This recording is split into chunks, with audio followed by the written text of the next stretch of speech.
Assalamualaikum warahmatullahi wabarakatuh. Perkenalkan, nama saya Mordani Widyasmoro. Saya dari kelas 2 akan menjelaskan tentang manajemen SDM saat bencana. Yang perlu kita ketahui pertama yaitu pengertian tentang mitigasi bencana.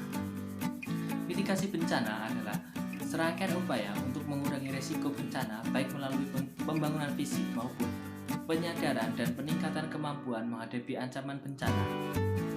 Upaya untuk mencegah atau mengurangi dampak yang ditimbulkan akibat suatu bencana, yaitu menurut Peraturan Pemerintah Nomor 21 Tahun 2008. Yang kedua, kita harus mengetahui tentang tanggap darurat.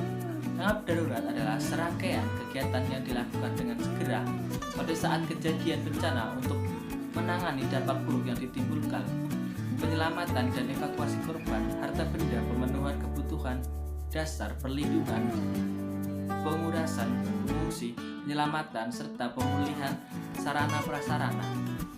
Selanjutnya, hal yang dilakukan dalam tanggap darurat. Yang pertama, pengkajian secara cepat dan tepat terhadap lokasi kerusakan dan sumber daya sehingga dapat mengetahui dan memperkirakan sumber daya sehingga dapat diketahui dan diperkirakan magnitudo bencana, luas area yang terkena dan perkiraan tingkat kerusakannya.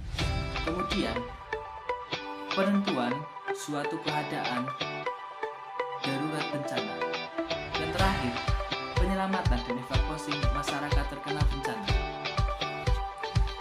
Selanjutnya, penyelamatan dan evakuasi masyarakat terkena bencana. Yang pertama, yaitu harus memenuhi kebutuhan dasar seperti makanan, pakaian, dan kebutuhan pokok lainnya. Yang kedua, perlindungan terhadap kelompok rentan. Di sini yang dimaksud kelompok rentan yaitu para lansia, balita, dan ibu hamil. Sehingga kita harus memprioritaskan mereka karena mereka yaitu sangat butuh pendampingan dan perlindungan dari para relawan.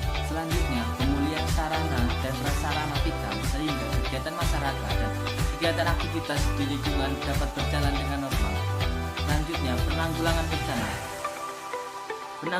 Menanggulangi bencana yang terjadi saat dengan sifat dan jenisnya. Jadi kita harus mengetahui sifat dan jenisnya dari suatu bencana sehingga kita menanganinya dengan baik. Kemudian memerlukan keahlian dan pendekatan khusus untuk menurut kondisi dan skala Contoh dari manajemen saat bencana yaitu gunung meletus. Yang pertama yang harus kita lakukan yaitu tidak berada di lokasi yang